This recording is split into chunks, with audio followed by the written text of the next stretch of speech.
Assalamualaikum warahmatullahi wabarakatuh. Saya Jenny Rahmawati NIM 70 dari PBSI 6B akan mempresentasikan artikel saya yang berjudul Relasi Makna dalam Cerpen Senja di Pelabuhan Kecil karya Kiki Sulistyo.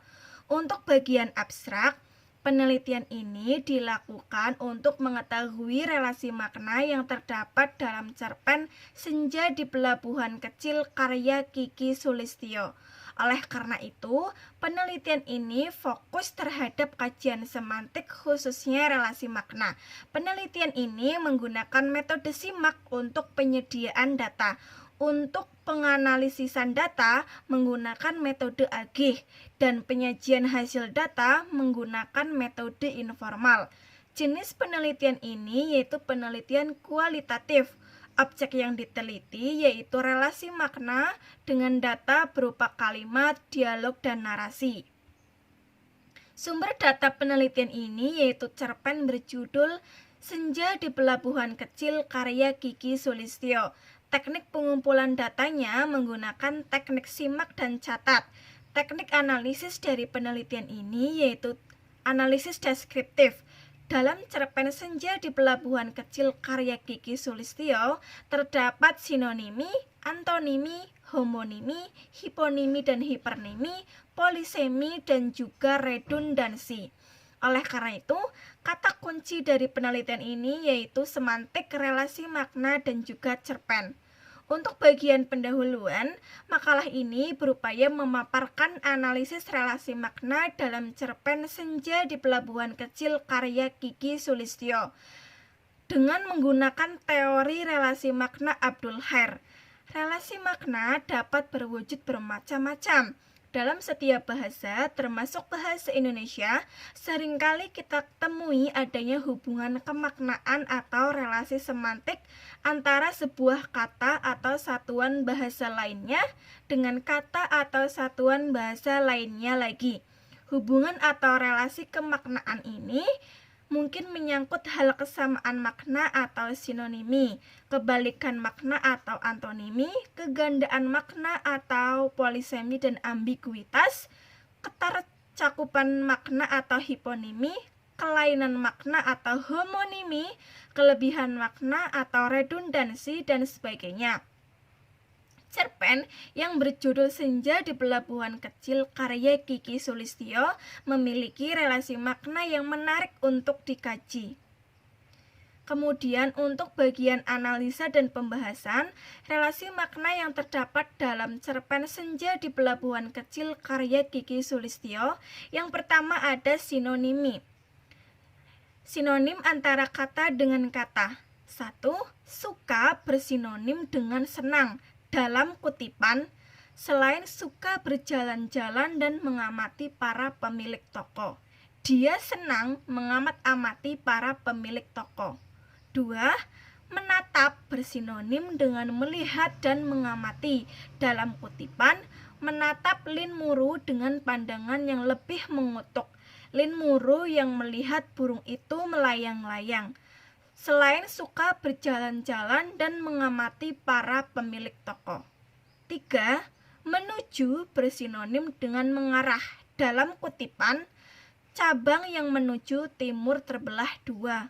Cabang yang lebih kecil mengarah ke sebuah krematorium tua. 4. Kemudian bersinonim dengan lalu.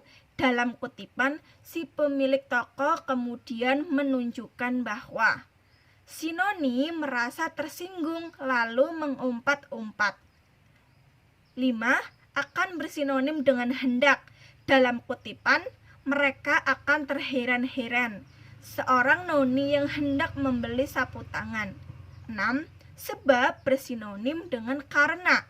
Dalam kutipan, mereka akan terheran-heran sebab bukan saja toko-toko itu sepi pembeli, melainkan juga karena jika ada orang yang masuk ke toko-toko itu malah pemiliknya yang terheran-heran. 7. Telah bersinonim dengan sudah. Dalam kutipan, namun sayang, si bocah telah berbelok ke kiri di depan gedung bioskop yang sudah tak dipakai. Kemudian ada sinonim kata dengan frasa. Bocah bersinonim dengan anak-anak. Jadi kata bocah bersinonim dengan frasa anak-anak. Dalam kutipan, sampai di ujung jalan si bocah yang masih meraung-raung karena terlena melihat anak-anak main judi. Selanjutnya yang kedua terdapat antonimi. Yang pertama ada oposisi kutub. Oposisi kutub ini sifatnya yaitu mutlak.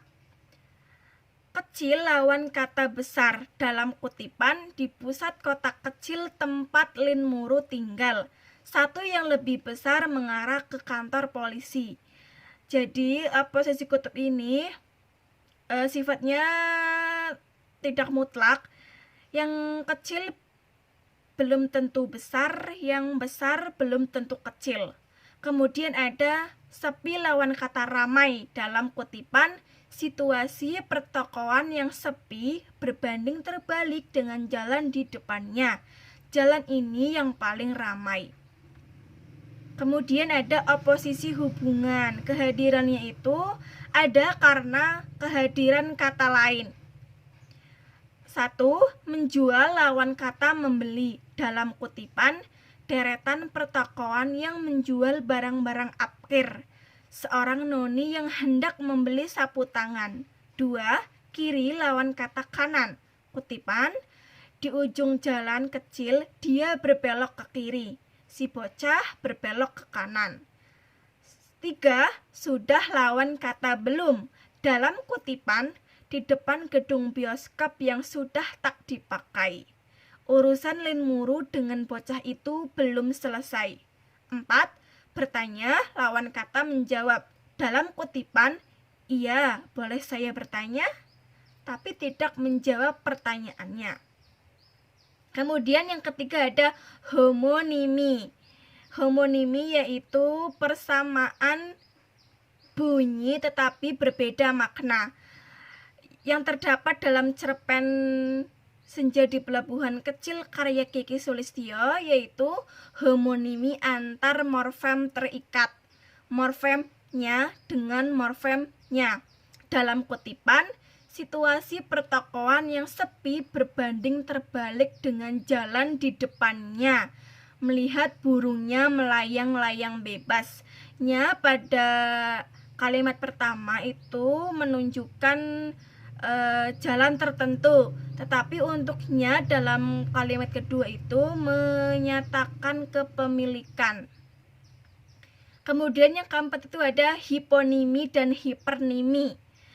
Yang pertama datanya yaitu hipernimi kantor, hiponiminya kantor polisi, kantor pos, kantor urusan agama. Dalam kutipan, satu yang lebih besar mengarah ke kantor polisi. Kantor memang banyak, tetapi kantor tidak hanya kantor polisi, tetapi ada kantor pos, kantor urusan agama. Yang kedua, hipernimi barang-barang apkir, hiponimnya mesin tik, poster, setrika arang, sepatu kuda, dan sapu tangan.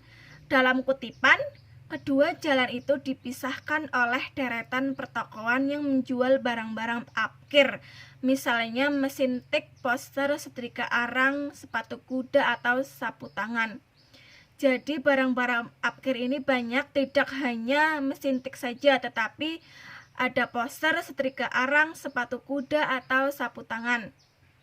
Yang ketiga, hipernimi arah mata angin, hiponimi timur, tenggara, selatan, barat daya, barat, barat laut, utara, timur laut. Dalam kutipan, cabang yang menuju timur. Timur memang arah mata angin, tetapi bukan hanya timur saja, melainkan ada tenggara, selatan, barat daya, barat, barat laut, utara, dan timur laut. Yang kelima itu ada polisemi. Jadi polisemi ini suatu kata memiliki lebih dari satu makna. Dan kata-kata yang mengandung polisemi dalam cerpen Senja di Pelabuhan Kecil karya Kiki Sulistyo itu sangat banyak, tetapi saya cukup ambilkan 5 saja. Yang pertama ada cabang dalam kutipan di antara 5 cabang jalan. 2. Sepi dalam kutipan toko-toko itu sepi pembeli. 3. Ramai dalam kutipan jalan ini yang paling ramai. 4. Waktu dalam kutipan waktu itu usianya sekitar 9 tahun. 5.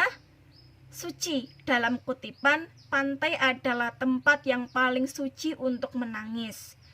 Dan yang terakhir, relasi makna yang terdapat dalam cerpen Senja di Pelabuhan Kecil karya Kiki Sulistyo yaitu redundansi. Jadi redundansi ini adalah penggunaan kata yang berlebihan, sebenarnya tidak diperlukan.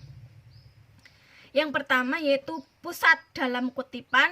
Di pusat kota kecil tempat Lin Muru tinggal terdapat suatu simpang berjalan 5. Dan penggunaan pusat ini sebenarnya tidak diperlukan karena maknanya akan sama apabila kalimatnya di kota kecil tempat Lin Muru tinggal terdapat suatu simpang bercabang 5. Kemudian yang kedua ada memang. Dalam kutipan, Noni ini memang masuk ke toko yang menjual sapu tangan. Penggunaan kata memang ini termasuk redundansi karena tidak diperlukan. Maknanya akan sama apabila kalimat Noni ini masuk ke toko yang menjual sapu tangan. Dan yang keempat ada berkunjung. Dalam kutipan, jika orang-orang luar datang berkunjung ke wilayah itu, mungkin mereka akan terheran-heran. Nah, berkunjung ini termasuk redundansi, berlebihan dan tidak diperlukan karena maknanya akan sama apabila kalimatnya berbunyi jika orang-orang luar datang ke wilayah itu, mungkin mereka akan terheran-heran. Yang keempat ada jadi. Dalam kutipan, Roman mukanya jadi kelihatan ganjil. Nah, penggunaan kata jadi ini termasuk redundansi, berlebihan dan sebenarnya tidak diperlukan karena maknanya akan sama apabila kalimatnya berbunyi Roman mukanya kelihatan ganjil. Dengan demikian, kesimpulan dari penelitian ini atau dari artikel saya yaitu sebagai penutup dapat dikemukakan bahwa relasi makna yang terdapat dalam cerpen Senja di Pelabuhan Kecil karya Kiki Sulistyo antara lain 1. Sinonimi atau persamaan kata yang terbagi lagi menjadi sinonim antara kata dengan kata dan sinonim kata dengan frasa. 2. Antonimi atau lawan kata yang terdapat yaitu oposisi kutub dan juga oposisi hubungan. 3. Homonimi yang terdapat yaitu homonimi antar morfem terikat. 4. Hiponimi dan hipernimi. 5. Polisemi dan yang keenam redundansi. Sekian presentasi yang dapat saya sampaikan mengenai artikel saya yang berjudul Relasi Makna dalam Cerpen Senja di Pelabuhan Kecil karya Kiki Sulistyo. Kurang lebihnya saya mohon maaf. Terima kasih. Wassalamualaikum warahmatullahi wabarakatuh.